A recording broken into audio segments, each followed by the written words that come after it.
weirdos. Weird science is the revolution.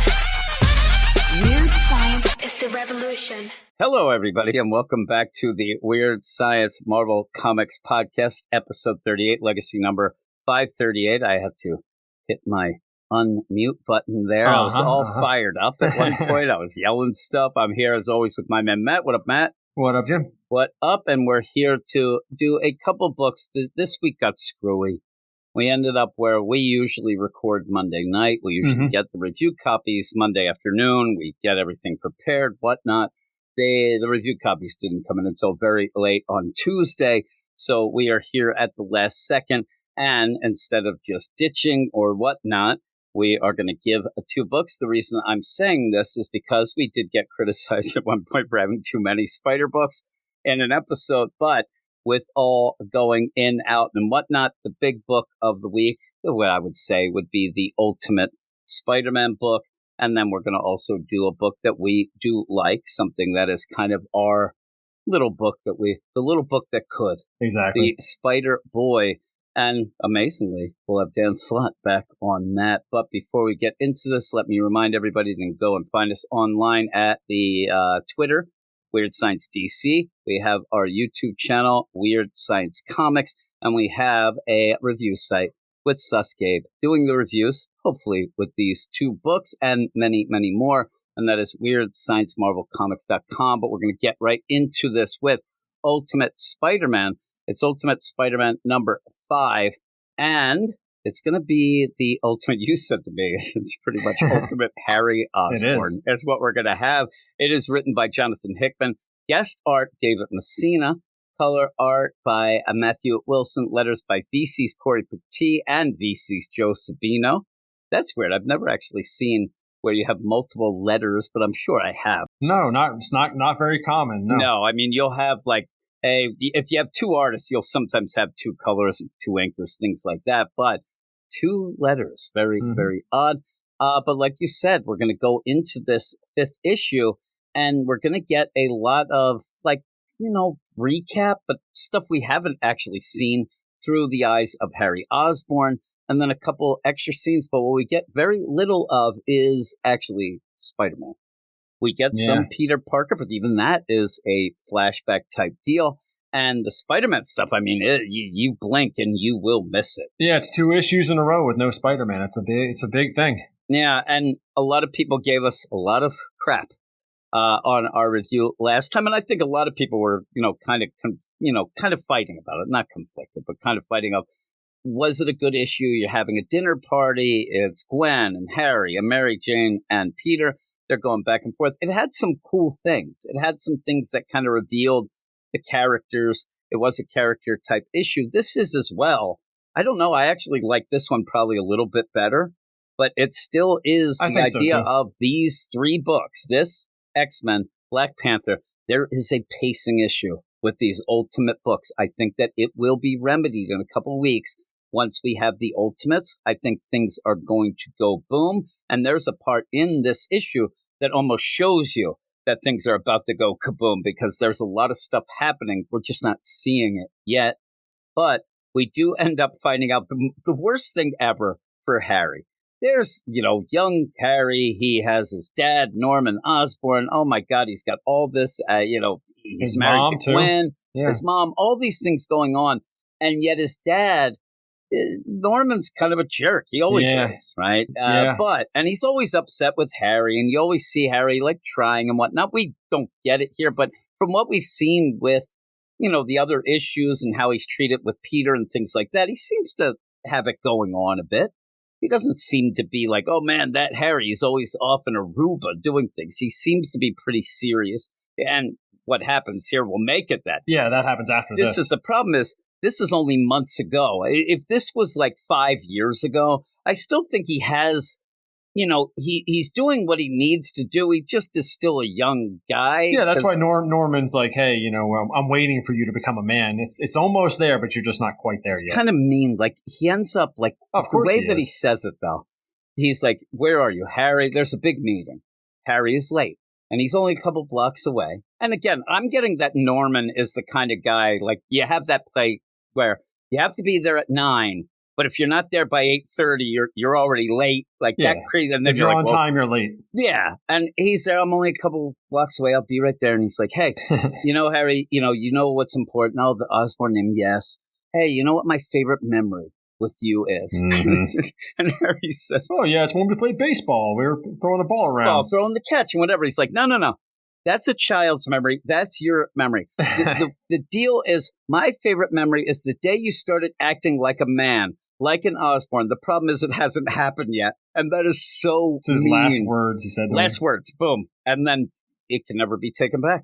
I mean, that will always be That'll haunt you. the last thing. Yeah, the last thing that Harry heard from his dad. So he does want to become a man and wants to become an Osborne. But what does that really mean, He's kind of forced into it. But do you see that light, that flash or whatever? I guess it was attacked from orbit, maybe, or something. Yeah, well, it maybe that's a glint. That, like almost like you don't think that's the weapon? Maybe it's J.J. Abrams when he does, the whole the lens flare. The lens flare. It might be a lens flare, or because it does just like boom, like this big giant just blast. It doesn't look like a normal explosion. It does look like a controlled thing that is blasting. We'd have to see the deal, but I don't know. It looks like something the maker would do and stuff like that. But they're all led to believe that it was Tony Stark. Mm-hmm. But in that, the last words. And again, when he says, I want you to finally start acting like a man, like an Osborne.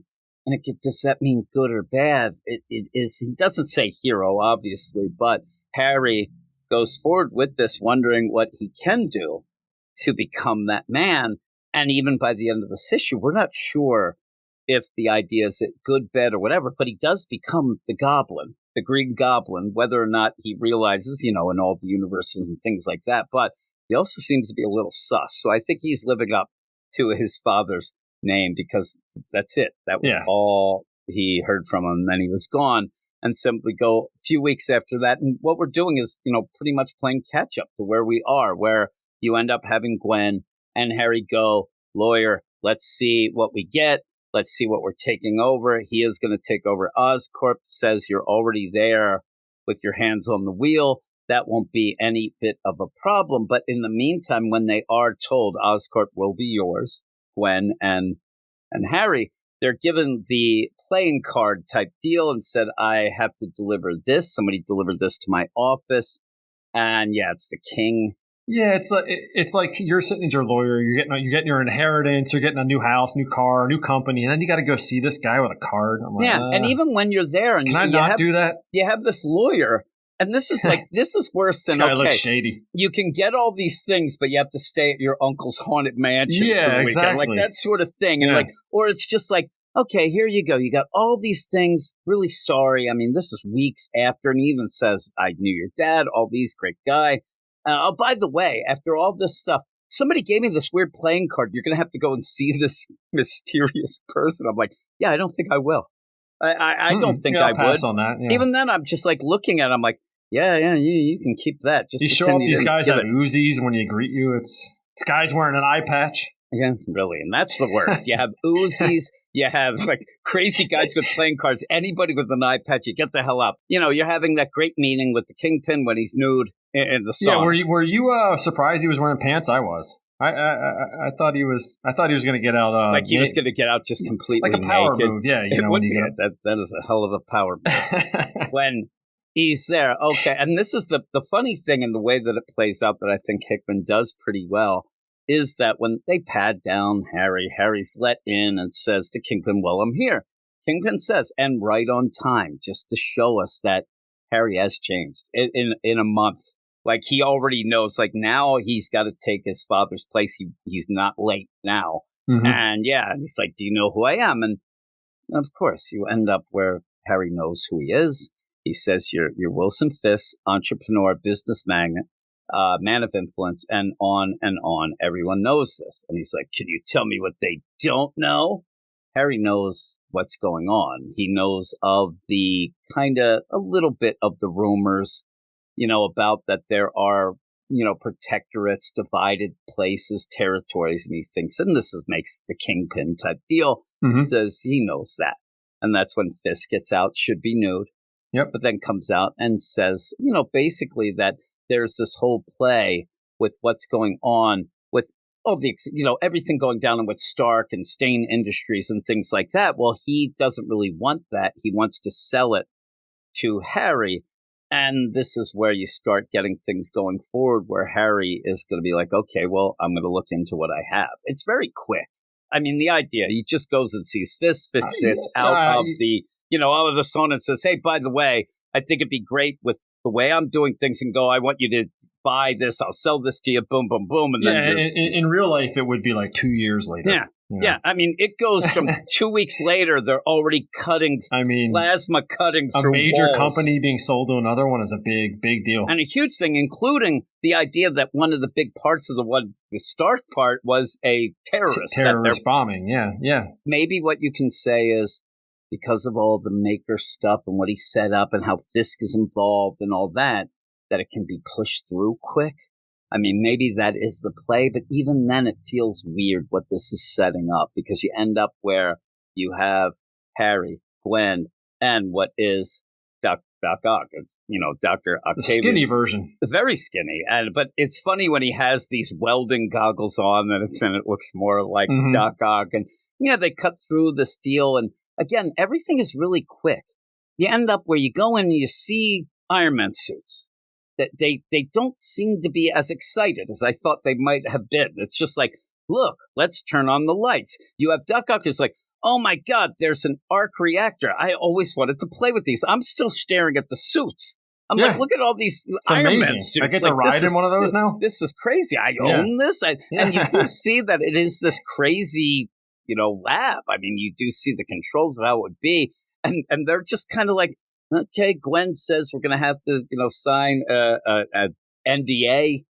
And even then super duper NDA. Super duper one, because now they're going to go and Gwen even says, it's funny, Gwen says, this is just stuff.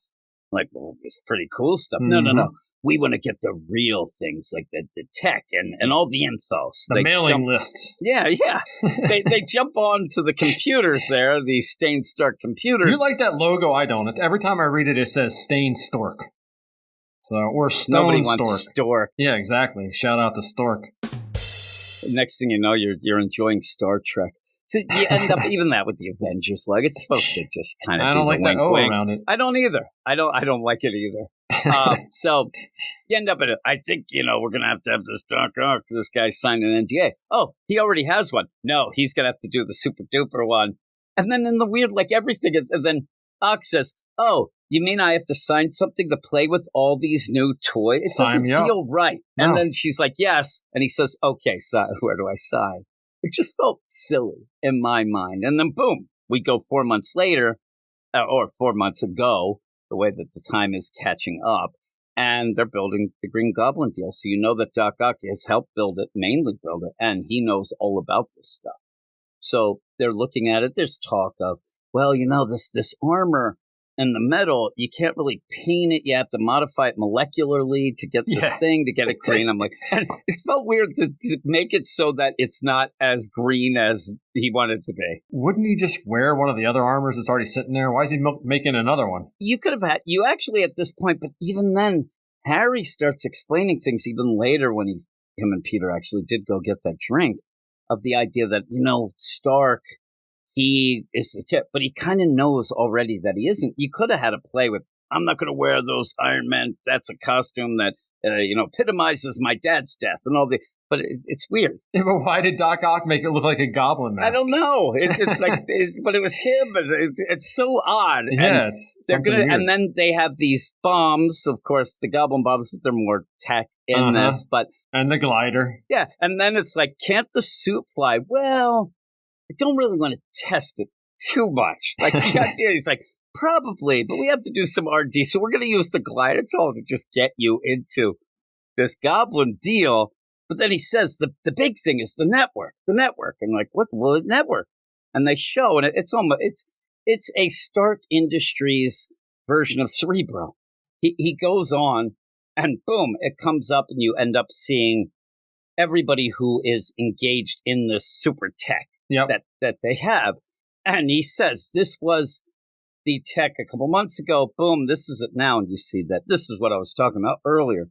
The idea that tons of people now are coming online. Heroes, villains, whatever it would be, are popping in, which is kind of cool, right? It's weird, too, because I guess it's not really a map of how our world looks. It's different. Yeah, and maybe the weird play is this might just, probably if we look, it's probably just New York. You think it's that zoomed in? Yeah, I think that it might be like there's Long Island, and it could be. That makes it even crazier because it's not worldwide; it's just New York. It's a lot of red. There's a lot, and it goes from all the stuff runs on secure network that links to dedicated level 1 proprietary tech. There's a lot of talk like this. Mm-hmm. I said to you before, some of this it started getting like I had to reread a couple word bubbles. It was just kind of words together, but the overall concepts I do like. But the idea of there's more and more of this tech coming online, and that's where you end up seeing your little bit of Spider-Man. Remember when we had him, they fought the Shocker, and it was funny. I mean, Shocker was messing around with him. Yeah, and we had fun. Then that's a ha-ha, idiot. And then that's where Harry, little do we know, really, that he came swooping in, and that he is following the tech. Spider-Man, Peter's just going out trying to stop people from doing bad things. You have Harry here who looks like he's going to start trying to search out what the tech is, what this is going on. And he does go to the Shocker and realizes like, well, where did you get this tech? What happened with it? I don't, and says, you can keep your money. Like he had just stolen a bunch of money. Yeah. Got away from Spider-Man by duping him. But he says, you keep the money. I just want to know, where did you get those gloves? And you end up where this Shocker ended up getting lucky. Walked into a room where it looks like maybe the original Shocker. He was given the tech by a hologram Tony Stark, just like we know how Peter got, hey, you have the spider, here's this thing. And same thing, except for this guy has a heart attack and dies. This guy seemed to not like it, seemed to die, and he just grabbed, this was the idea of the Shocker, these gloves. It's like, oh, well, I was going to rob this guy, but I'll grab these gloves and get the hell out of here. But it is one of those where Harry is, I think, more even concerned with the idea of how he got them, like we said, about this hologram. And I saw this and I grabbed it, but you end up where, again, the Shocker, he tries to wallop Harry. He doesn't even knock him off the glider. I mean, not even. It was weird. It was hard to tell what was going on there. Yeah, it was weird. He looks like the Incredible Hulk a little bit, this guy. Huge. But he's like, is that supposed to hurt? And he's like, I'm sorry. And then you have Harry just knock him out and go. Doesn't take the money. The money just flies around and goes. Well, then that leads to 2 months ago. That's when you had both Spider-Man and Harry, Green Goblin, they took down Bullseye. And then, hey, you want to go get a drink. Now, when we said that at the end of the one issue, we go to the next and it's dinner party. We didn't really get much of the have a drink. And we said there seemed to be something in between that they had been working together. Because now they're best as a team. friends. Yeah, because all of a sudden they were. And so this is kind of the let's talk about what's going on and things. And they do. He says, Peter, what are you up to? What do you do? What do you do for a job? He says, I'm a photojournalist. And are you married? Yes, I am. You too, right? Yes. And he says, do you know about me? And of course he says, everybody knows about you. You're probably the most well-known person in the city. Everyone knows your name, what you do and whatnot. And you almost get that play of, when they said, when Kingpin said to Harry, like, okay, that's what people know. Do you know anything else? But Harry's actually going to tell Peter. Peter, again, when we get him, it's always these side glances. And he, like, how many times in these 5 issues is the look of Peter, he's pulling back with this, like, confused look on his face. It's always something like that. It's very odd. But says, do you know anything about, the real things? What's really going on? And then really just says, hey.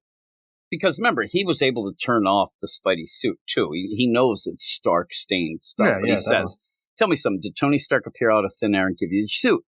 He's like, yeah. I like the idea where Peter's like, probably like, yeah, kind of. Like, yeah, I guess with that. And says, did that happen to you? And then Harry says, no. So again, the idea where when this comes down to Tony Stark wanting to make sure this guy has this guy has that, and all this stuff, Harry was not involved. Like, Harry wasn't supposed to be part of it. He wasn't, but he owns the company, so I guess that's how. So even then, maybe at a point like Norman might have been, that whole deal, but it ends up being Harry has done it himself, which kind of I don't know. It fits Harry. Yeah, I mean, Norman was considered one of the bad guys, I think, obviously. So he's working with Kingpin and stuff, and Stark knew that. So. Yeah. So, however this might have played out, but he's definitely, the route he's gone is a little different. But he says, yeah, Stark, and this is the thing that I kept, it was like a brick wall, the idea that why would these guys, Peter or Harry take tech from a guy that is supposed to have killed, say, Aunt May or his mom and dad in Harry's instance. But he says, I don't think Stark really did that. I don't think that it was on the up and up. I think there's more people above him pulling the strings. And remember, that's what Bullseye said too. Bullseye, before he got taken down by both of them and the glider took Bullseye away, Bullseye said, you guys are jokes. You don't know the real thing. There's everything above and whatnot. I think that's obviously what Harry is way more concerned about anything. Now, he's not concerned with money or being a hero that way, but he wants to find out the info. But you end up with, how he says, why did Stark pick you? Peter, why do you think it? He said, well, he said that I had a different life and that I kind of felt that and I was supposed to be a hero. Mm-hmm. And that's what I think Harry really wants. Harry wants to, make his dad proud, even though his dad's dead. So that's kind of like, hey, let's do what heroes do. And he's already doing stuff that heroes don't do because it looks like he has Bullseye and he might be torturing him. I mean, he's getting info. The guy's bad, but it does look like, yeah, he's already stepping over some lines. And that's where the whole deal with Harry, Norman, all that is, where do you go and where do you become the hero that becomes the villain, or can you pull it back? But you end up where he wants to know information. And Bullseye was like really, just really yelling things before and telling, and he doesn't seem like he's trying to pull things that much back. But, he's even giving him, hey, let's see what happens. Are you a hero and all that? It's a weird conversation at the end, but talks about pulling eyeballs out. And stuff. Yeah. He's talking about how his master lost an eye, so they pulled their eyes out. Your dad this, and what you don't know what you're dealing with. And this sort of loyalty is beyond you, and are you going to be able to sleep at night? Like, it's all the crazy stuff, right? Yeah. Yeah, and so at the end, he's like, I'm going to see, and says, am I a boy or a man? Am I a hero or something else? I guess we're going to find out. And there's a hero or something else. I think he's going to be something else. That's like his whole thing now. He's haunted by his dad's last words, so he's going to... Yeah, and I think one of the things that may happen where he's mad, when he asked Peter, why did Stark come to you? And Peter says, he came to me because he said in what I was supposed to be in this life as a hero. I think Harry's like, why didn't he come to me? Like, yeah. Oh, that's in the back of his mind for sure. Yeah, like he's always not good enough, or he wasn't supposed to be that or this, and he's going to become what he needs to be, I guess. But right now, I still think of him as a hero. It just ends up like it might be maybe not so much. It's more of maybe a vigilante or a mercenary or that kind of thing. Anti-hero. I mean, we haven't seen that many people. We get, Harry and Peter in this book pretty much trying to... You end up with Black Panther and all that, and even the X-Men. Like, Harry's the only one looking in or knowing about the big picture thing.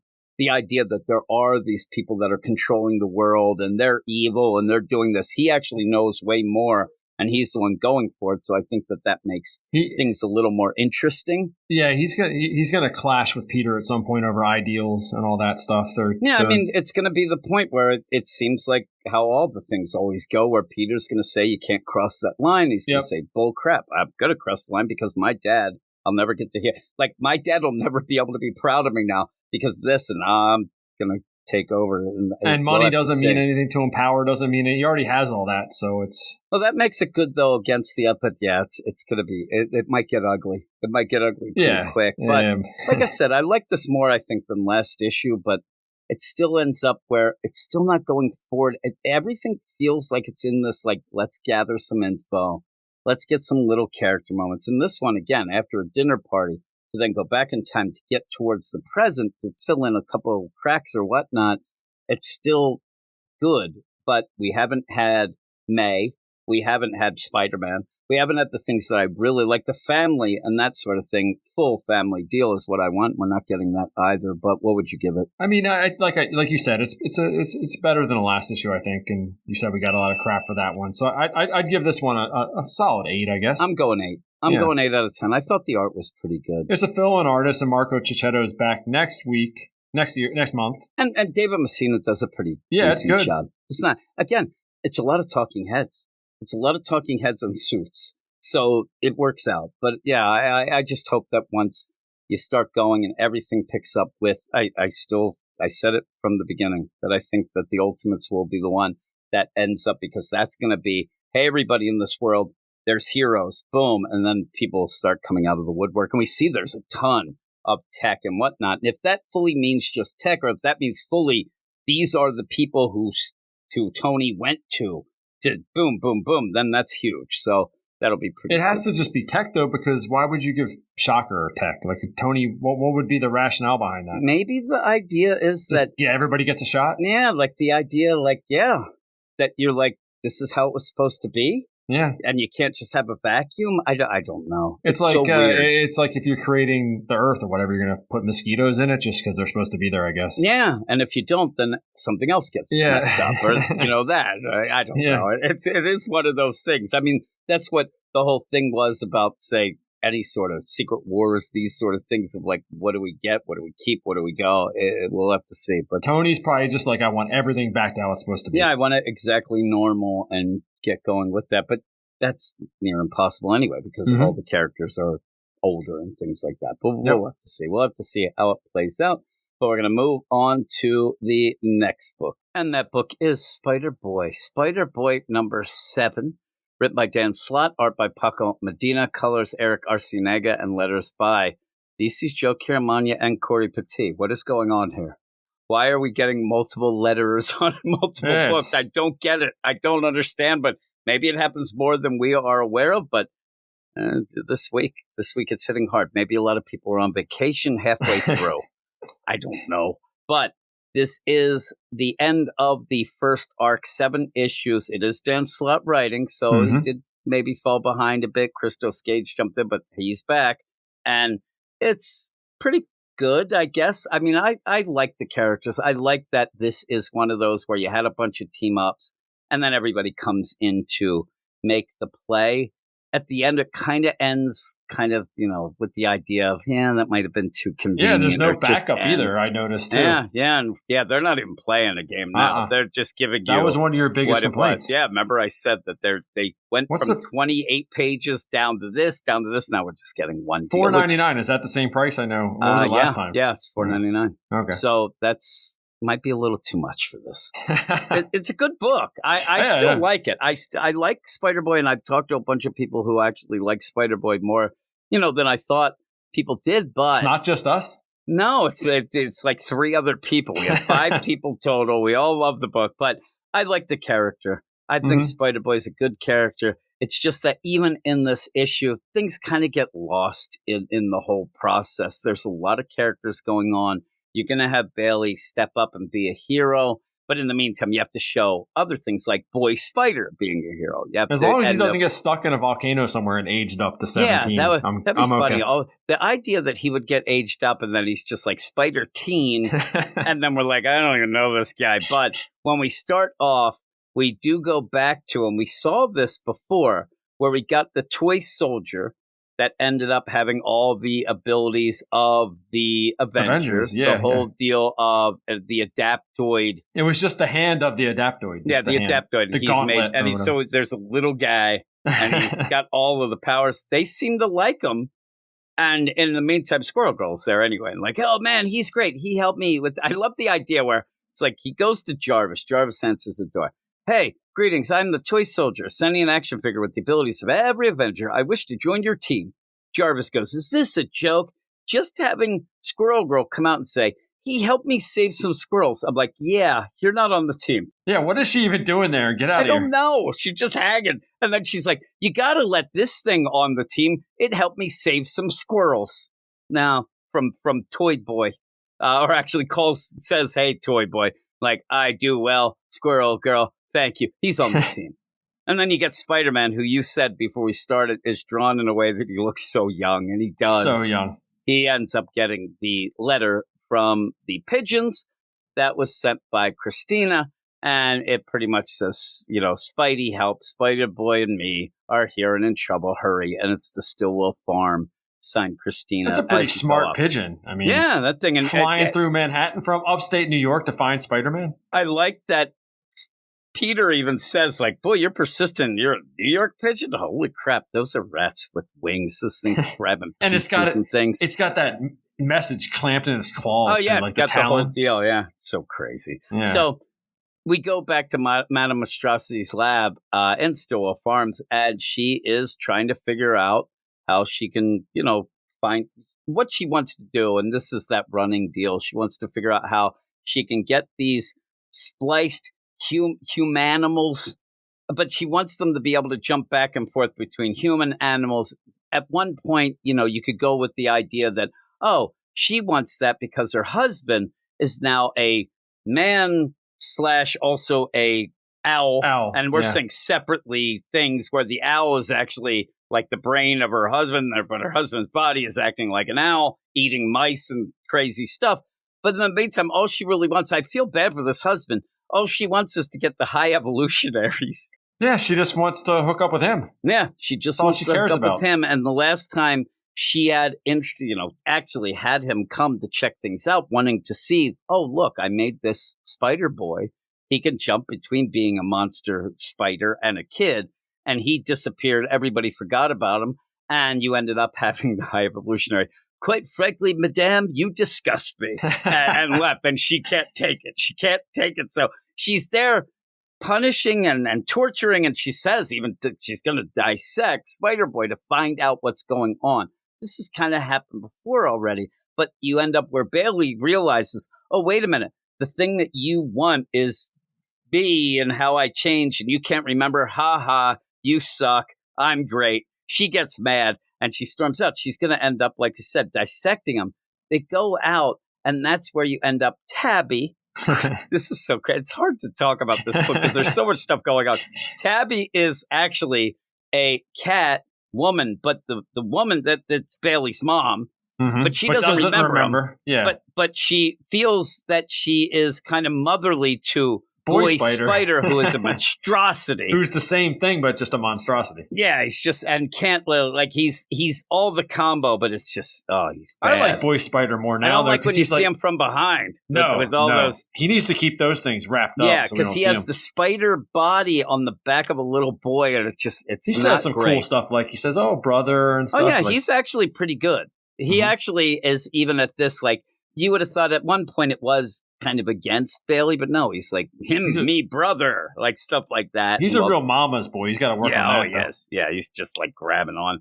And she says, I feel so motherly to this. What's going on? You said that other boy is my son.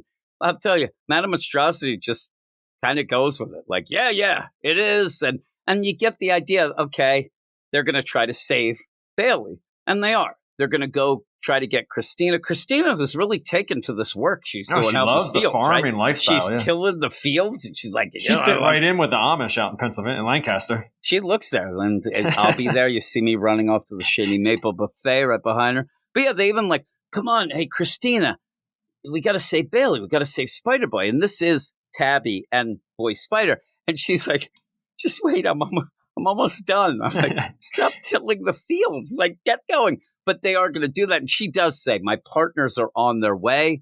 It's the Avengers. They show up. Then put a lot of faith in a pigeon, as she said. Yeah, really. And this should be enough already. I mean, I get it. You have Madame Monstrosity. You have Helifino, the big giant, elephant kid. You have it's still not enough. The Avengers are going to take them down. Thor coming in here should really be able to they're flying down, a Quinjet like 5 feet off the ground. I know, killing everything in its wake. I mean, you even see that as, I guess, it is Christina. I was like, woo, she's like waving her hat. Woo! They would be knocked on their butts. There's no way.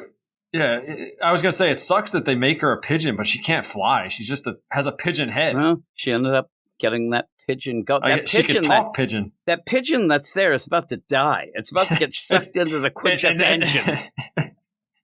It's going to crash into the Hudson. Like, look at this deal. And so they're like, hey, we got your tweet, more like coups. I'm like, that's always on Dan Slut's mind. These tweets, these nonsense. So I'm surprised they're not 7 blocked jokes, because he blocks everyone, including You're me. blocked. Yeah. I'm blocked. I got blocked because I made a joke That, like, try to be funny, though it was kind of tinged with a little anger. But they end up where, oh my God, Dr. Stillwell, there are intruders. Oh my goodness. I'm like, okay, I kept forgetting the Stillwell deal, but you do throw that in. And now we're just going to get a crazy fight between the Avengers, who also end up having Squirrel Girl with her squirrels dressed up as different heroes, fighting anthropomorphic humanimals, like a little mouse with a shotgun. And they're all basically innocent. They're all victims. They are. Yeah, and you even have, like, I mean, if you want to alligator with flamethrower. I was going to say, if you want a book with an alligator with a flamethrower, you got to hear. They're going and they're trying to do this. Thor is just like, I'm going to end up taking down everybody as they fight, but they are trying to get Spider-Boy.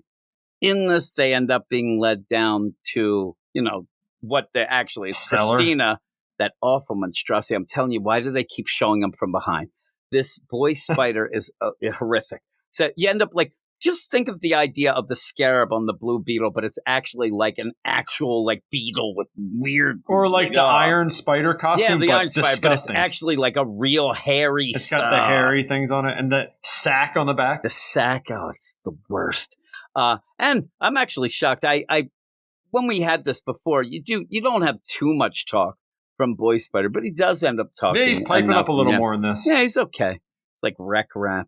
He ends up where they go down, like, we got to get Bailey, we got to get my friend. They go down and they try to get him out of this cage, and they are going to do that. But the big play, again, should be Tabby being the mother. They kind of avoid that a little bit.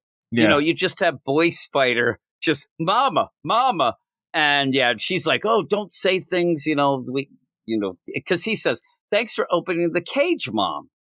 And she says, please don't say that. It upsets Boy Spider. Mama. I'm like, geez, like this is all he wanted. She reminds me of like those Munchausen by proxy mothers that like just keeps their kids sick. Oh, the worst is like, she's like, there's Boy Spider. I'm a real, but no, you're a monstrosity. You stay with Mama. You're an awful spider. It plays like that to me. Yeah, it does. And so the whole thing of this was earlier, even when you have where Bailey, if he touches something that is yours, or you touch him, he can end up where he can see your future. His spider sense is to know something is going to go wrong. Like spider sense hits. I know that since I'm grabbing your microphone, something is bound to be going wrong in the next whatever. And he saw that with Madame Monstrosity, who, while she yells poppycock, because everybody's getting beat up, the Avengers are just beating the crap out of these humanimals, which, like you said, are innocent. So it's a shame.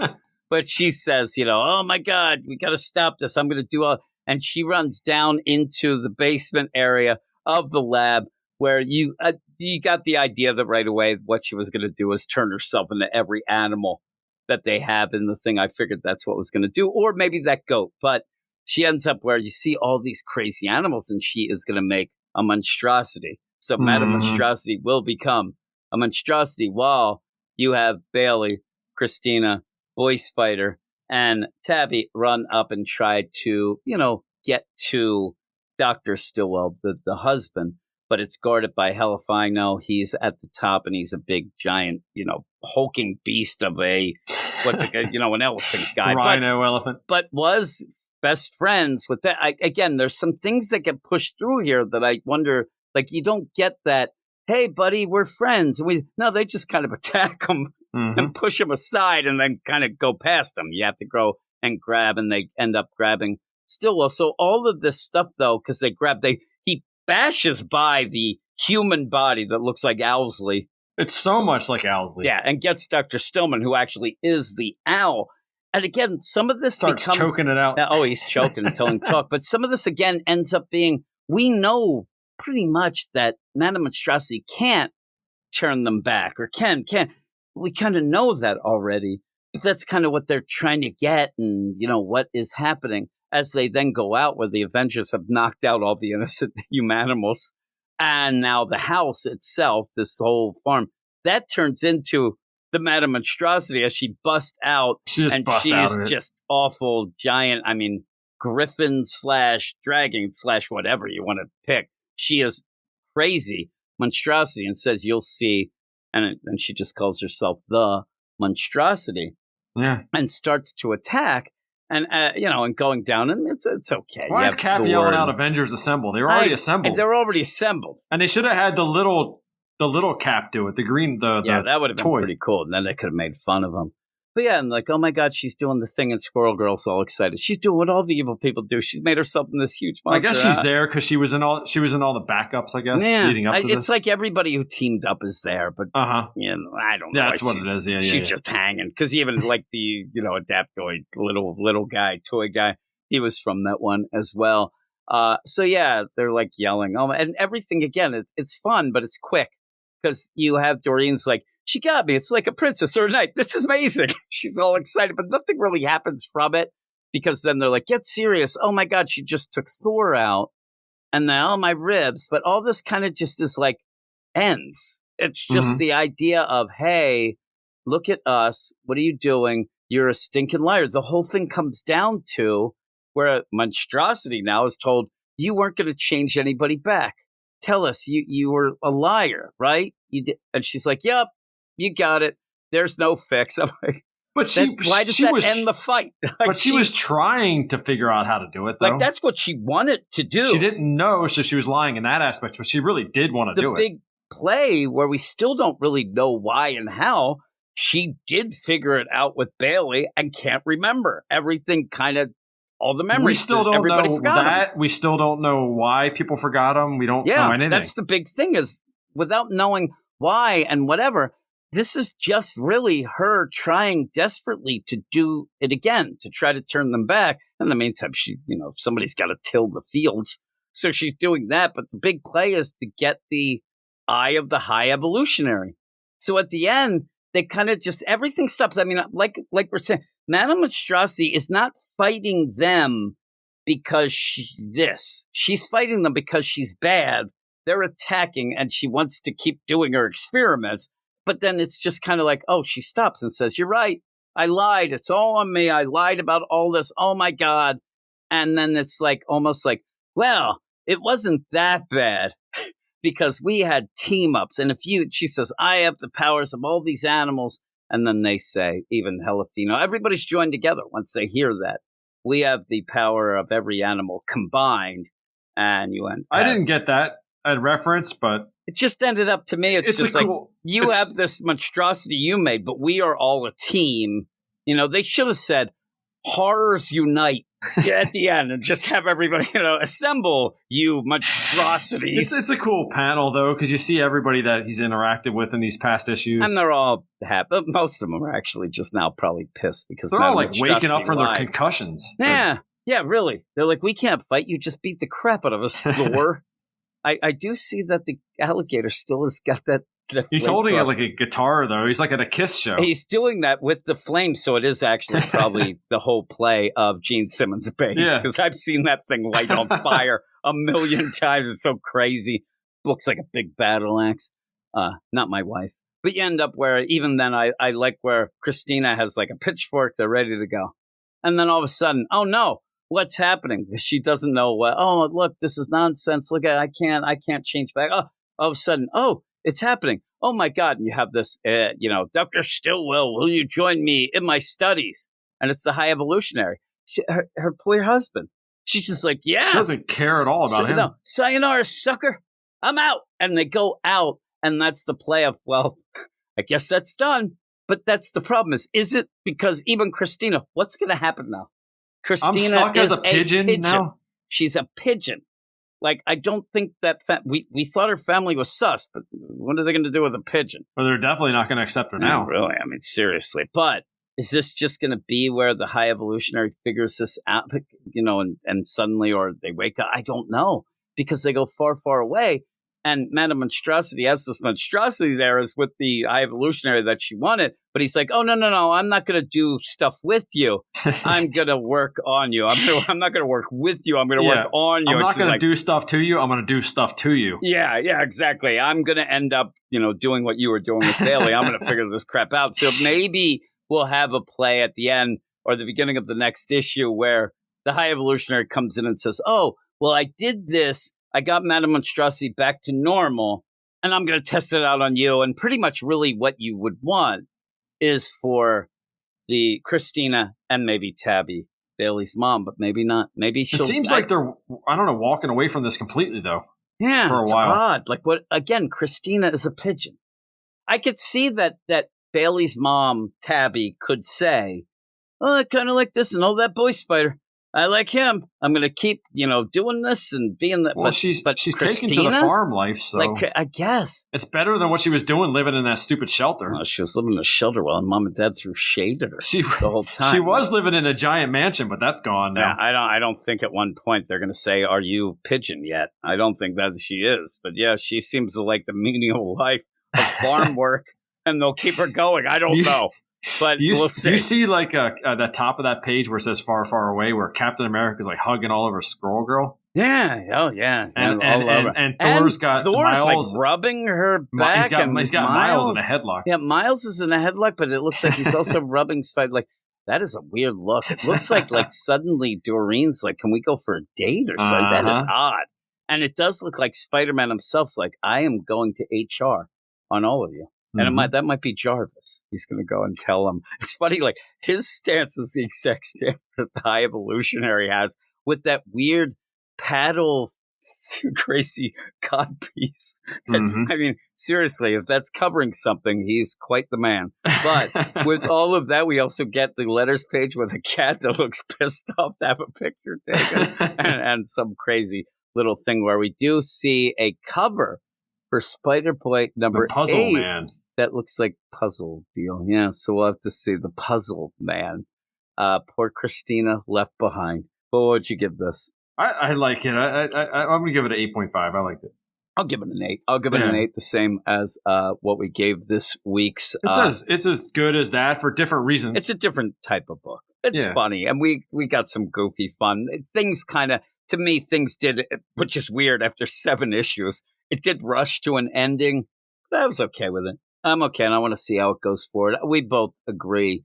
I don't see this having a 50-issue, 100-issue run type of that. I think that whatever the next arc is, that might be the end of the book, whether it's a 3-issue arc, whether it's a 5, 7. This is a 7-issue, so we'll see. You can always relaunch it down the line if he's got more stories to tell. I actually like him as an idea of showing up as a sidekick or team up. Like if you had the 2-in-1 stuff, I'd like to see a bunch of stuff with him, with some other characters. So that'd be pretty cool. I'm sure Dan Slott has other stuff planned with Spider-Man or whatever that he'll slot him in. Yeah, pizza and a hoagie is what he has planned, and blocking people. But that's pretty cool. But with all that, that is it for me and you.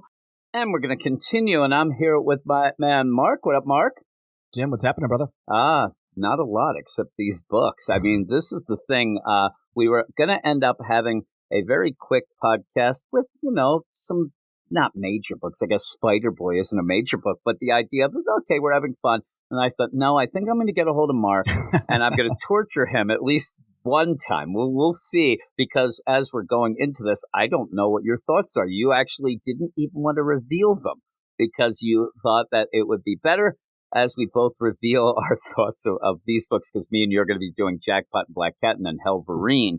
But of course, let's do the best of the best first. Jackpot and Black Cat number 3, written by Celeste Bronfman, art by Emilio Laso and Gaeta Bellaviso. I'm terrible. Brian Reber on colors, thesis, Ariana Mayer on letters. Now, just to point out the torture of this, me and you both had to go back and reread the series to get to this, because I didn't think I would ever review it again. But I thought, you know what, when you said that you would join me for some books, this is a trial of fire and an idea of a book that I just don't get. I mean, going back and reading it, you even sent me a couple little notes, but it's such a weird book, right?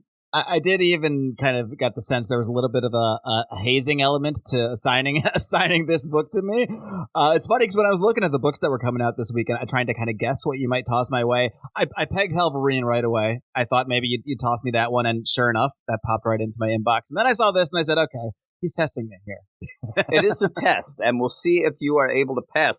Pass is to get me through it. That's what I need. I need a crutch. But this book, and I ended up where told you had read it. You kind of said, like, boy, this stuff going on in this, I just don't understand. And then when I go into it, it just throws it right into the deal right away. First page of this issue.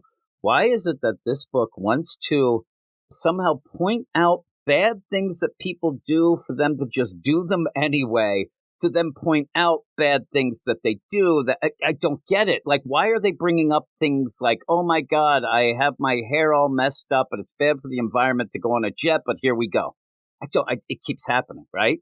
Yeah. And the way they say it almost comes across like they're trying to make a like parody of it in a sense. It's almost kind of said in this way, like, oh, everyone knows that what we're saying is kind of this, political thing and what have you, but we're not really going into it, but we're trying to make you think that we're smart enough to recognize that it's a thing that people talk about, but it's just really confusing. It's not even confusing. It's not even like a normal thing where I feel like they're browbeating me with some political stuff. It's not like that. It's like they're trying to do something like that while being funny about it, but it's not funny. And I agree. And that's the weird thing is, I think you're 100% right, but I don't know that that's what they're trying to do. Yeah, I'm not sure if that's what they're really trying to do, but it's the best I can do. Me and you are in my backyard where I have charcoal going and we're cooking meat, and then I'm like, oh, look at me, the environment. I'm like, the idea that they're doing it but making fun of it, but not. I just don't get it. But then we're going to do it anyway. Like, we're still going to use our hairspray. We're still going to eat all this meat because fuck all that stuff. It's pretty stupid, but we do believe it, so we're going to make sure we say it. So weird. It is just so weird. But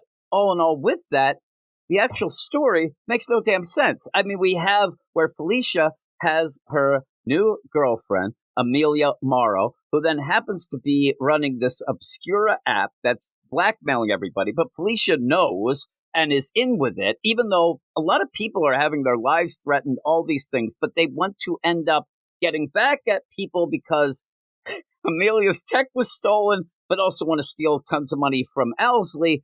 And at the end, I'm like, how the hell did this happen? And then, hey, there's Mary Jane and Paul, who I hate and just can't stop wearing just a hoodie. The guy has no other apparel in there. But where did Paul come from, by the way? Because I did actually go back and do research, if you can call it that, and read issue 1 and 2. And Paul just existed. So I must have missed Paul. Yes. And that's the funny thing is most people will know, listening to this, my hatred of Paul.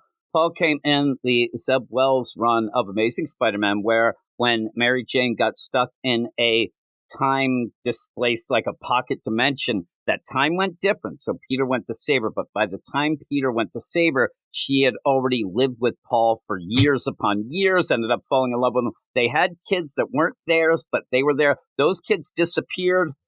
I mean, just disappeared. And now we're left with Paul. So Paul's from a pocket dimension? Yeah, he's basically the son of a super villain who ended up helping them get out of this dimension and take down that. And I'm going to call it right now. Paul is actually behind Obscura. I would say that Paul in the long run will be the villain, but already is because he's terrible. He does what he does in this.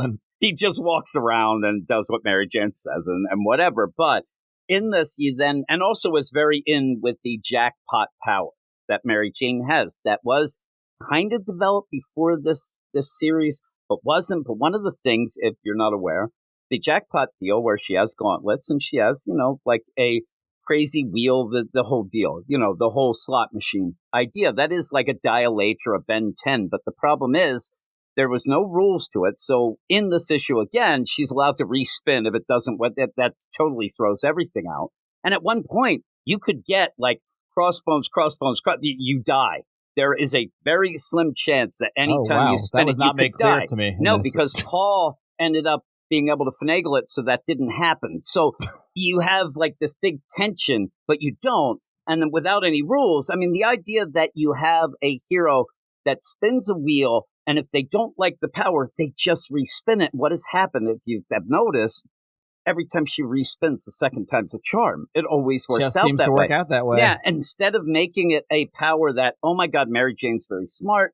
She gets the power of control of birds. Maybe might not be the most inopportune time for it, but let's see how she could react and use that to her advantage. They don't do that. Mary Jane is a Rook Exodus over here. Yeah, exactly. That's what it is. And so that it just, there's nothing going on. And now it ends up being, oh no, Paul figured out that the Obscura deal is Amelia. Oh, let's go see if Felicia's in trouble. Let's see if she knows.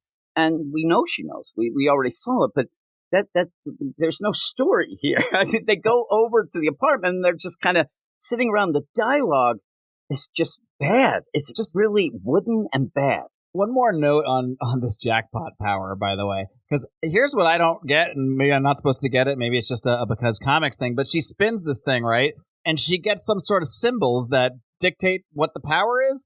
What I don't understand is how she automatically knows what the powers related to those symbols are. It's like 3 birds. Oh, yeah, I can control birds now. Yeah, you're saying that. Matt, who he bailed, it's been tossed to you. The first issue, he said exactly like, why would a lemon, a star, and a bell? And certain times when you had that, what you would do and what you should do, as you're saying, you should spin it birds, maybe a fist, power of birds, something that you could play along with. But she knows right away. Like she sits there and sees this and then yells out whatever it is. And then almost always says, I can't do that. After, legitimately, how many birds die, whether they're New York pigeons. Birds just flying into skyscrapers because she's trying to figure this power out. They're flying into the subway, into the deal, and all die. And then she's like, this doesn't work. Because even at that point, when you end up having Mary Jane tell Felicia, oh my God, you know what? We found out that Amelia, she's the bad Obscura. And then Felicia's like, I know, but she's really good and I love her. Like, this is a new character, Amelia, who we didn't know before this. So we never saw any background of them. You know, it's new love. So, but again, Felicia does what Felicia does. But the idea I want to present to everybody is, and really go with, Mary Jane and Felicia aren't really great friends. They just became a kind of a team up type of deal. They were never friends. And Felicia at one point was dating Peter very recently even. And the big play was, oh my God, Mary Jane's getting mad because she doesn't know me. Suddenly when Celeste Bronfman they're friends enough to be on a private bathroom conversation level. That's it. Now they're, and Mary Jane will keep saying, man, people care about you like I always have. No, you haven't always have. She even says here, you're my friend. I was always going to get involved. Implying that they're so tight that, of course. Like they're so tight that the big thing, most of it was the idea of, I hope that, Felicia, I hope that Mary Jane doesn't find out and is mad that I was dating Peter, but in a way of not being friends like that. And so all of a sudden they're the tightest of friends. They're having private bathroom conversations. But even with that, everybody is just so wooden. They come in, they sit down. We got croissants. Hey, what are you doing? Oh, I end up, I'm a financial advisor. Oh, cool. We're out of here. And they leave. And then the whole play is like, yep, Felicia knows. And then yep, MJ knows. And they have to go back and forth. But the full point of this is that this Amelia is a villain. She is doing bad things. She is making people and blackmailing them in a weird way because it is this app. That, I'm telling you, just delete the app. Just delete. Just get this up. Is what I've never understood as well. That's the whole thing. The way to win this battle is to delete the app, and they don't.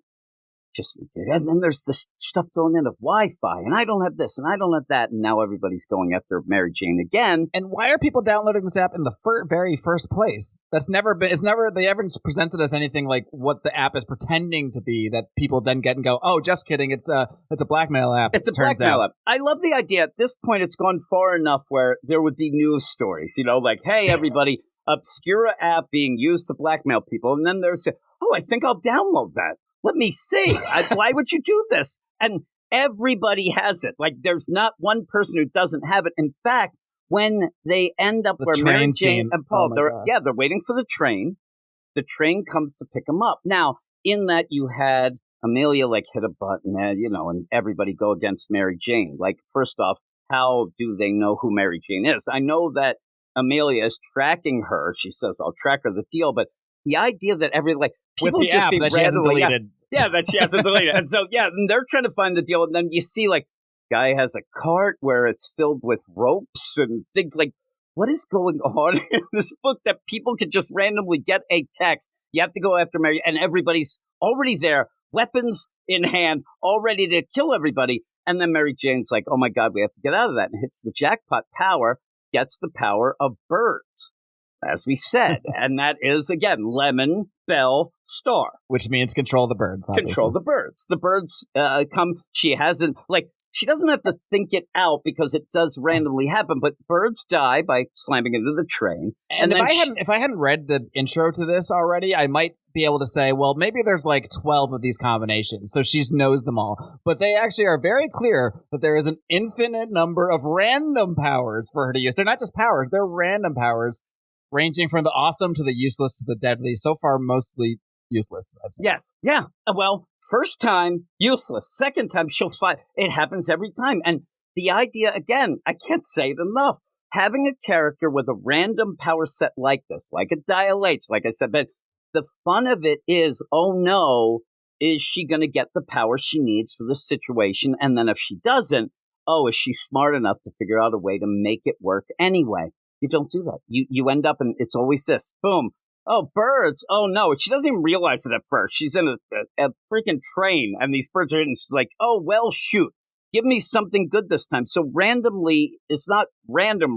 It is, but you can keep going infinite times of trying. She could legitimately just sit there all day and just boom, boom, boom. There's not even anything that's been spelled out that she can only do this once a day, twice a day, nothing. There are no rules, and they make it worse because now she gets the power of wind blasts, I guess. Why not just wake up every morning and just like spin that thing till you get an awesome power and then lock that in and keep it? Now that's your power now.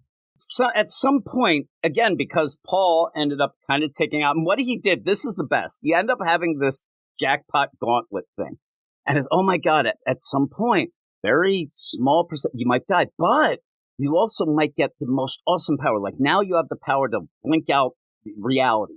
But he said, what I had to do was kind of mid the whole thing. Like he actually did explain for a comic book, we had to make these powers more mid so that you wouldn't die. I'm like, yeah, that's a really good concept. Because like you said, it's like a video game. You get a combo that works, you just jam on that thing. You don't change it. Always, why not do that? Why not keep that power forever? But she doesn't. And even then, when the power like it just disappears randomly, because when they end up where she's pretty much attacking innocent people that she knows are on that train because they're being blackmailed, not really at one point saying, hey, everybody, let's take down Obscura together. But what are they going to do? You know what I mean? They treat this blackmail thing almost like the people on the train and the people just walking around New York are possessed by an alien or a demon. Like they just snap, like they're all evil killers now, which is really hard to buy of people that are all just. It's not even clear what the threats are because all we've really seen is that like, oh, we know who your brother is, so watch out. We might get him with the same app, that you're not going to delete. It would be crazy too. Like they think that like I like my brother. I'm like, take him. Like you are doing me a favor. And really, you said what they should do is the app should be some like crazy from hell. Make it a virus at least. Give us a reason why people have it. Yes, give people red eyes that start being possessed, and that's why they can't seem to do something.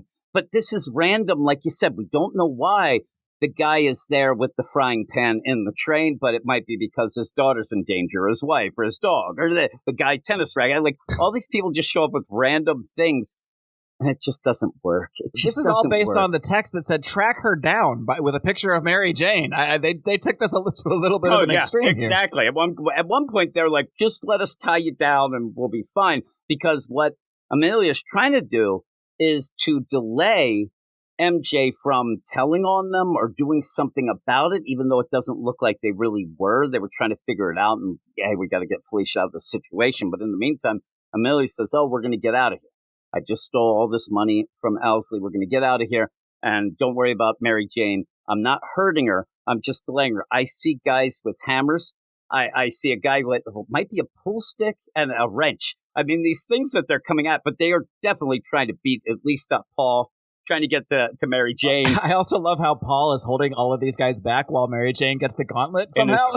In his hoodie. He's like, step back, people. Then he gets clocked, which is actually a couple times. My favorite great. Panel. Oh, sure. So good. So good when he gets clocked. Again, though, they're attacking her when really they could have just, Obscura/Amelia could have done a lot of different things with her, like, make the train stop, delay, something like that. But it's like a blackmail, like Ponzi scheme, like the pyramid scheme. It only works if everybody else is going to chase you because they're being blackmailed, but that only works because you're being chased by them. It's like by being blackmailed and all this. And so she does attack him, but she's like pushing him away.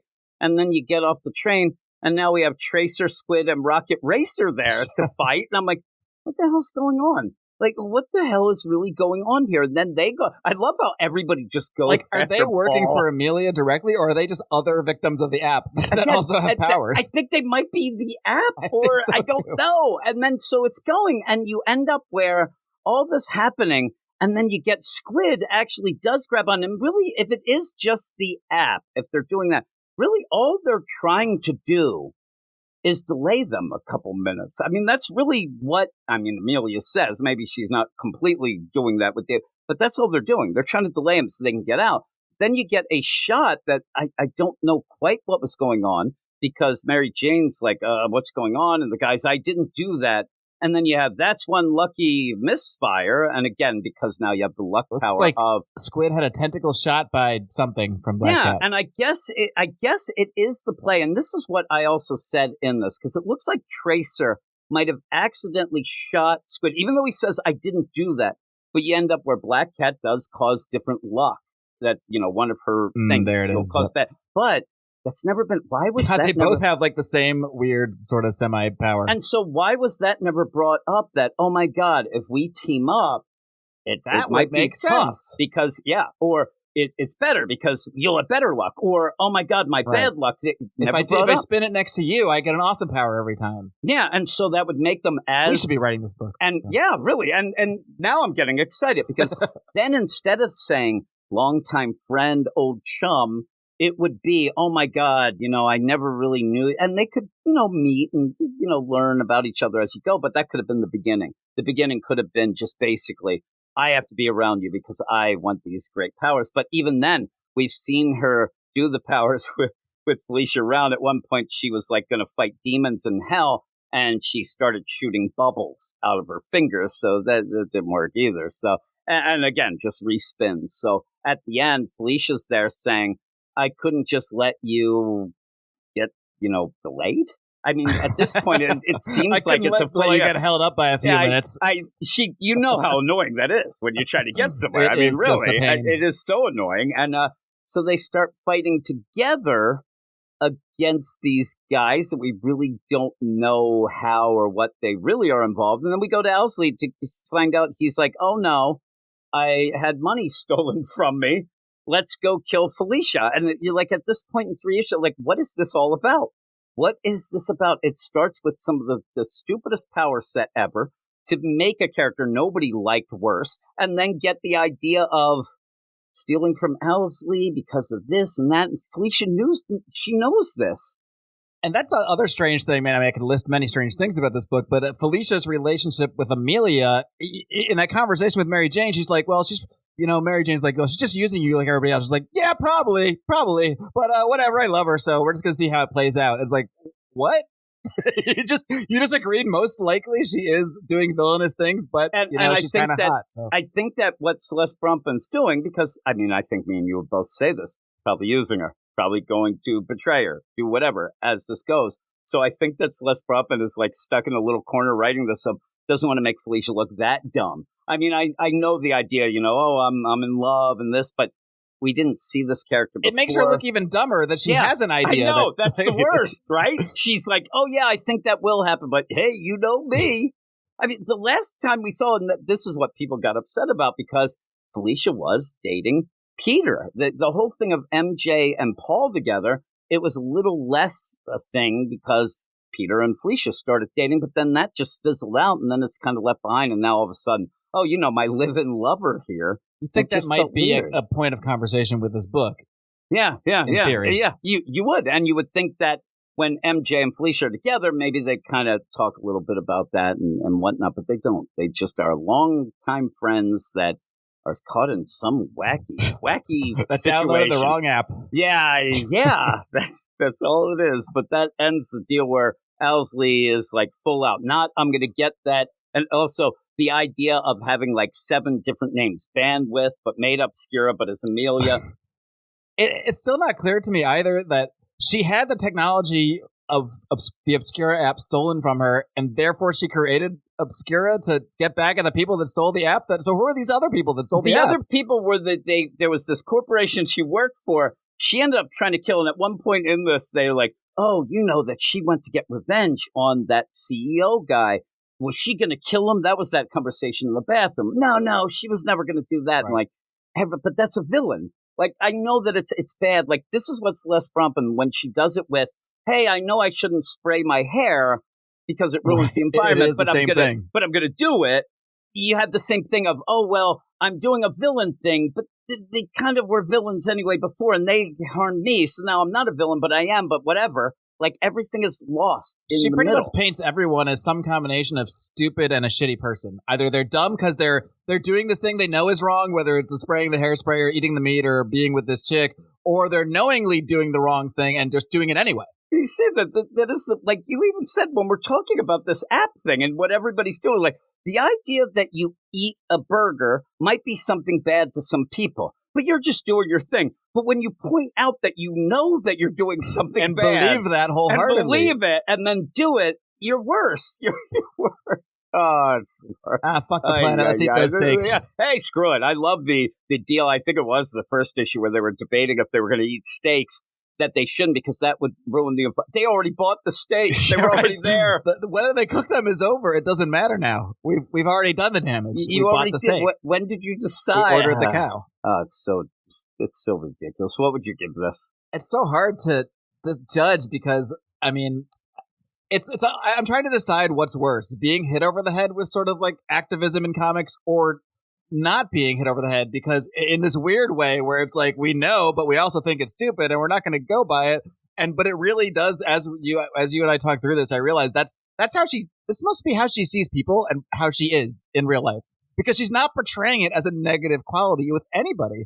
She's not portraying it as a negative quality in their early conversations. They just laugh it off and go eat their steaks and watch the world burn. They're not even portraying Felicia as really bad for.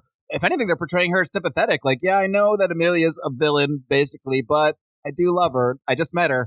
I mean, how much dumber could she seem? So it's hard to give the writing much here in terms of anything, in terms of making sense, in terms of, I guess the characters are acting consistently stupid. So there is a consistency to that. In the story, that is true. They are consistently stupid. Yes, I'll give her that. It's hard to give this much more than I guess the art's not terrible. I mean, it's not good either. It's just not terrible. I think I have to give this. I think a fuck you 5 is too nice. I think I have to give it a 4.5, and I think that might be too high. But the art's not horrible. I think I'm a 4. I'm a little lower, but I'm with you because of the idea that it gets confusing. You don't know, and like you said, Celeste Brumpen must think in life like it's okay to know you're doing something bad that makes you better than not knowing. But when you know and do it better, I don't know. You get lost. It's like a vortex. You get lost. I did like the cover. So I'll get that's where I get my extra 0.5. Cover is pretty good. Yeah, I didn't quite look at the cover at that point, so I understand now.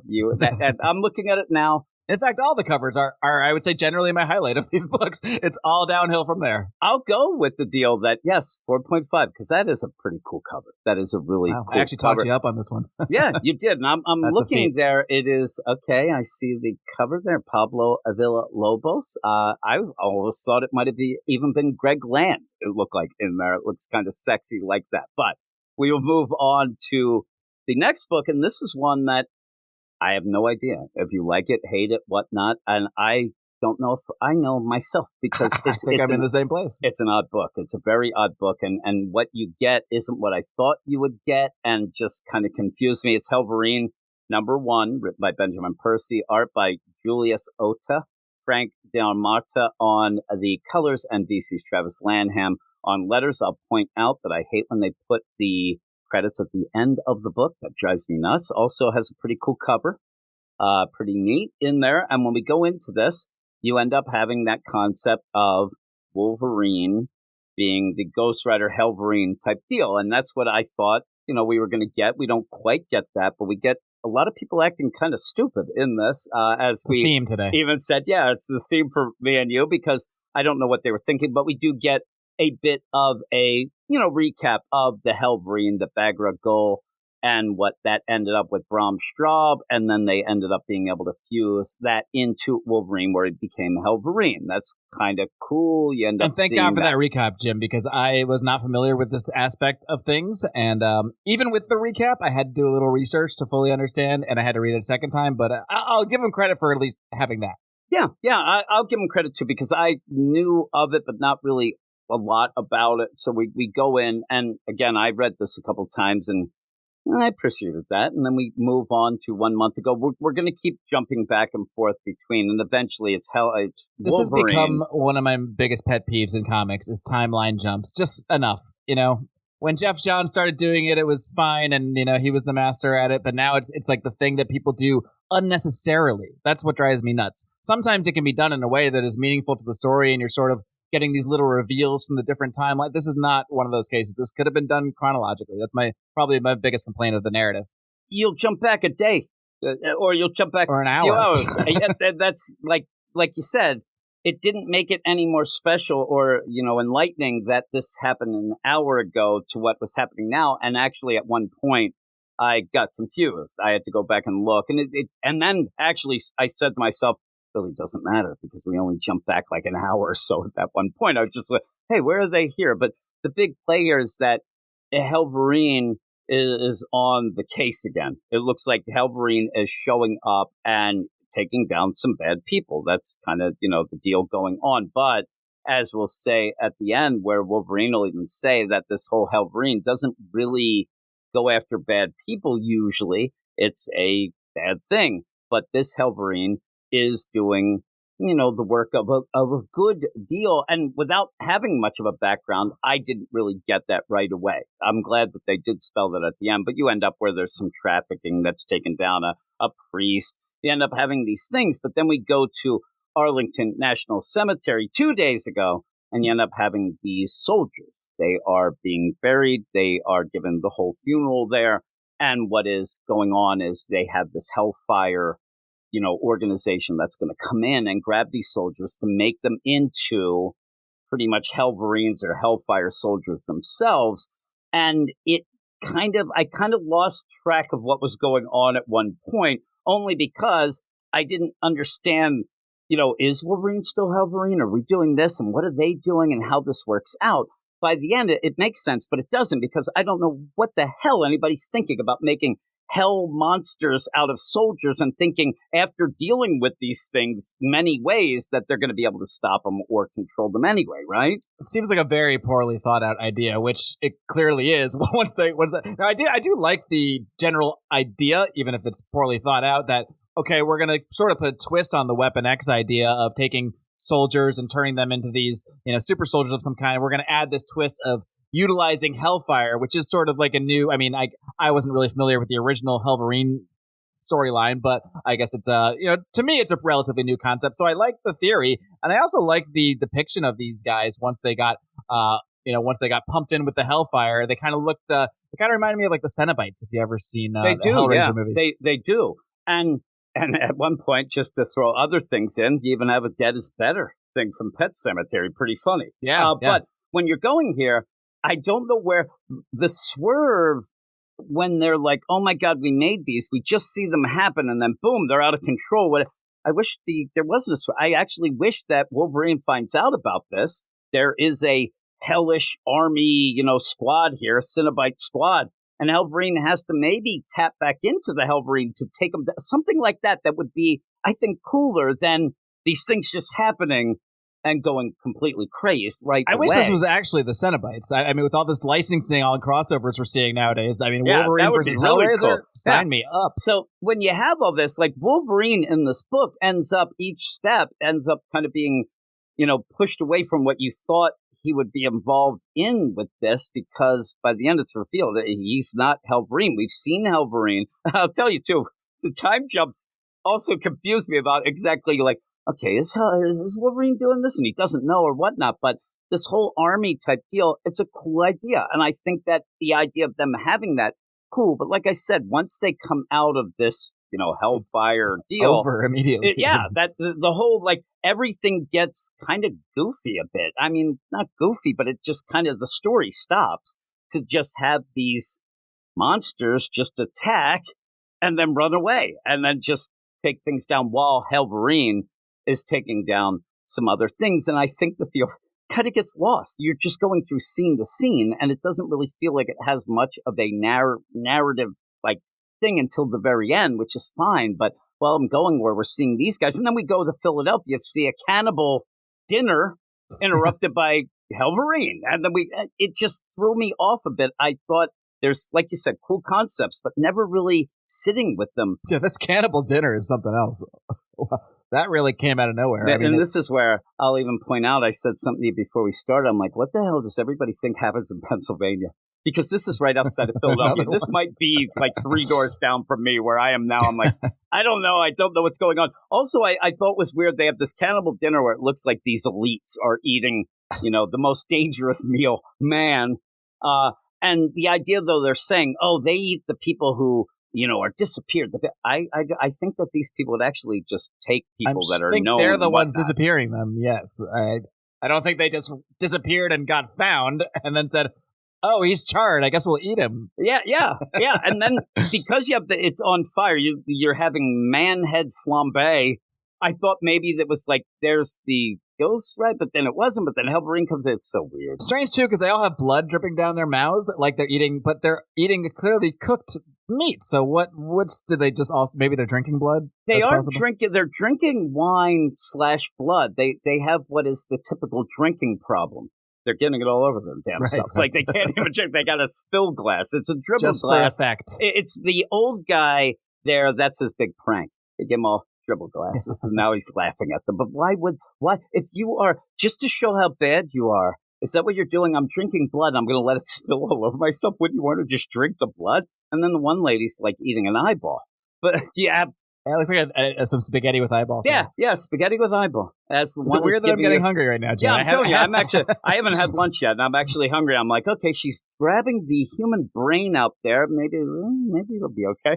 Yeah, the one guy's chomping on the wrist, which I can't imagine is where like the best meat would be. No, that again, my dad would love pig's feet, and I'd sit there. I'm like, we have ham. We have pork. Like, why are you eating these feet? Like, why are you eating these feet now? That's the guy's eating the wrist. I don't get it. Yeah, and almost like the blood's not going to be there. You've severed the deal. But Hellverine comes in. He ruins their nice party. And really what it looks like at one point. Quite rudely, I must add. Yeah, he jumps through a window like Evel Knievel, hits the table, skids around like he's just like really like doing donuts and stuff on his motorcycle. That's really all he's doing at one point. And then just sets everything on fire and lets them all cook. They're all connected. But again, this is where I wish he ate them too, just for added effect. That would have been great. He sits down. He's like, "This looks good." He starts eating wrists. He's like, I see where they were going with this. Actually, yeah, he's like, and then he like puts out the fire and apologizes and leaves. See, so in that though, after this, guy who's in charge of this Hellfire program, he ends up where these soldiers that he ended up bringing back with the Hellfire, they got out of control and they ran off. He had also and like an hour later, they go to capture Wolverine. They're like, "Oh, they got away. I guess we got to go capture Wolverine." Yeah, we better capture Wolverine because they have seen footage of Hellverine doing things to bad people. So they go and capture Wolverine, bring him, to the Pentagon, to Project Hellfire, and say, "Hey, we kind of need you to be Hellverine. We kind of want you. Why aren't you showing your powers when we went?" And he's like, "I'll show you the powers," and schnicks the claws and like, "No, not that power. Your Hellfire power." Is like, what? I don't do that anymore. That was ripped from me. It sucked. I mean, it hurt, and that got ripped from me. And then headbutts the guy for good measure. And the guy's just confused. Like, well, if it's not you, who the hell is it? Kind of little punny type wordplay. Oh, yeah. In the meantime, then we go back to yesterday, where we still end up seeing this squad getting out of the Pentagon. And this is the thing, like the guy is going to try to lie to Wolverine. It's like the biggest lie ever. Like, oh, look, these things, we don't know who they are. And they were ripping through the Pentagon. He's like, the hell are they in the Pentagon? Like, what is going on here? Because then Hellverine attacked them at one point. Everything gets swirled into here. And again, I like the concepts of a lot of this. But yet at the end, there's so many things just thrown at you to think, okay, well, what's the story now? Because they show Wolverine this footage, says, if that's not you, who is it? And they're looking, and, the only thing that's really going to go is it's a Ghost Rider looking guy with claws. That's why they're going as a Hellverine. But then you end up where Wolverine realizes it's his son, Akihiro, and that's the big reveal, dum-da-dum, at the end. But at that point, I'm like, I don't know what we're doing now. Are we going to go try to stop Hellverine, who's actually being good, stopping bad people? Are we just going to join up him and his son, who was dead, got this power, all this? And even then, when you end up seeing a Hellverine, and you're like, oh, no, it's my son, but he's dead. That's impossible. No. He's Hellverine, right? Like that should be the point A, point B, that equals C. You would figure that's what's making that's actually him why alive. it makes sense. Because he's dead. Because he's Hellverine. Like, that's the whole thing. That's weird. Also, just to point out that the Hellfire commander, he has to be like a two-faced looking guy. Like, everybody's creepy. Everybody's over the top. I like the art enough. I like the concepts, but it veered off in a weird way. And then at the end, I'm like, I don't really know how much I like this, or if I'm like, okay, well, this might get better. It's a weird book. It's a really odd book that it's not horrible, but I just don't get it. I don't get why I want to or need to keep reading this at all, but I may. And if you are willing, I will, read and review it with you. But how do you think? What was your thoughts by the end? I guess one thing that's really not clear about this book is who is the hero and who am I rooting for? Do I want Wolverine, our beloved Wolverine, to help this Sergeant Harms guy stop his evil Cenobite guys? I'm not sure I want that, but am I rooting for the Cenobites because they were just created? They didn't do this. Like, maybe they're the ones I should feel sympathy for. But then, of course, we have Hellverine, who seems to be mostly killing bad people and killing these, cannibals and whatnot, and also attacking these Cenobites, who I just laid out. Maybe I should have some sympathy for after all. All they did was attack their captors, something that and their creators, which something we can't really blame them for. So I do like the general concept, as I said, like about using Hellfire, but it's I think what Benjamin Percy was kind of trying to do with this time shifting narrative thing is sort of just like lead you to believe Wolverine is Hellverine, and then make this reveal that it's his son, this big, like, oh my God, it was him all along. But it just comes across very clunky in the layout. And I kind of just wish it was done chronologically. And it didn't really it was very unnecessary time jumping, I think, would be my biggest criticism of the story. And the fact that I'm not sure who I'm rooting for and why. Do I want them to stop Hellverine? Yeah. Not really. He's seemingly just murdering cannibals. I mean, I don't know if I'm upset about that so much. And so, like, when you go and you point out one of the things that's pretty cool, the whole Hellfire deal, Weapon X, like, you are going to figure out. But even then, these Cenobites, we'll just call them that, they're kind of like, it doesn't seem that they're like, hey, John, what happened? We're back alive. Like, they're not really thinking well. Like, it's not like Wolverine will go. But in the meantime, they were soldiers who died in the line of duty. They were buried. They're brought back as this, and they escape just like Wolverine would in the Weapon X deal. So when Wolverine finds them, there's not going to be much of an interaction between them, but you would think that he'd be upset when knowing he was lied to, but what happened to them? But how will that be? Like, what do you resolve that then? Do you just kill them and say, well, you deserve death? But when you get to his son, you said he's doing a good thing. Are we going to have a play? Like, everything is me thinking, what will happen? Because nothing's really well spelled out. Is he going to find, like, his sons, kill me, I don't want to do this? Or is he doing something as a penance that if he fixes 10 I don't know.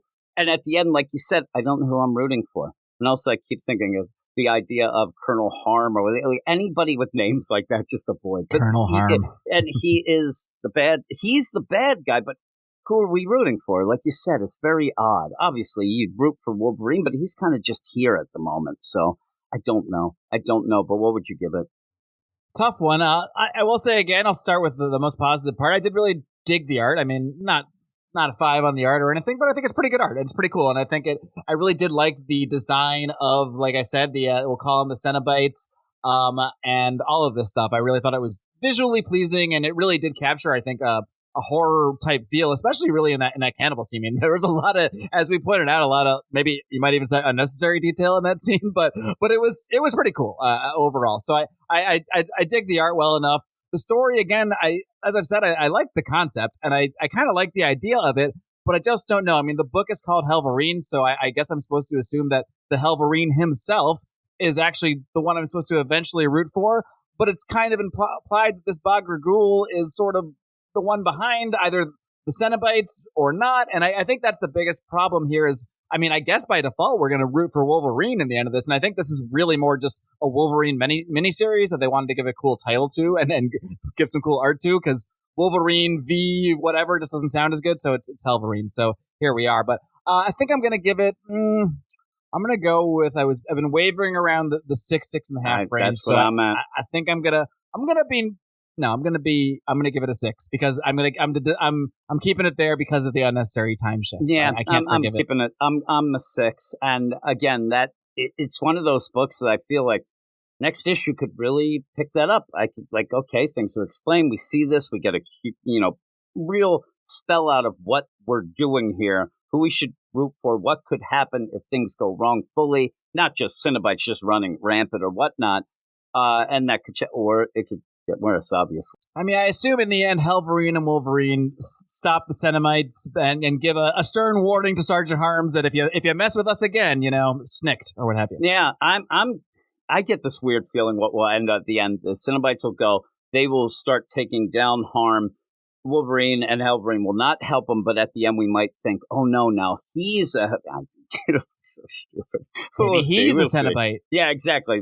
He already looks half there, so it wouldn't take long. But I'm going to go 6 as well. But thank you for joining me. You have passed the test. We got through. Like Hellverine, I thought might be cool. It was cool enough, but that Jackpot Black Cat. Another case where maybe the cover was the coolest part, but I mean, at least this story was okay afterwards. It wasn't as far of a drop off as Jackpot Black Cat. And maybe we'll hear from people who are Hellverine fans, and they're like, no, this makes complete sense. This is awesome, and it'll be for them. It's just me and you coming in. Number one, we jump in. It was okay. I'll have to wait and see to make final judgment if I would keep or drop coming down the line, but we'll see. And I will be leaning on you for a bunch of things. If you're willing to talk a couple books each week, if it's whatever, you will be welcome. And maybe even at one point, you could even pick a book that you want to do yourself. I mean, I'm telling you, I don't want to get to the point where I'm like, all right, those 2 books suck. Let me get Mark. I don't want to do that. But this has always been, ever since I started reviewing comics many years ago with my old pal Remzo, I've always found, anybody can review a good story. You know what I mean? Anybody can tell you how great Alan Moore's Swamp Thing is, or Watchmen, or whatever it may be. It really takes a pro to dive into the really bad stuff. So, I take it as a badge of honor that I can make it through these books. I'm glad that you think that, because I agree. When you review something that's really bad, you can't just say it sucks. Unlike when you get the, oh man, that's great, and people accept that. Look, we tried to make sense out of it. People can't knock us for not trying. We tried. I don't know if we did. We tried harder than some of the Ben Percy. I won't knock too hard, but what's her name on Jackpot? Yes, Celeste. We tried harder. I'm just going to say it. Did not try very well. So we will end there. But thank you once again for joining me. And I'm going to go off and tell everybody what is up for next week.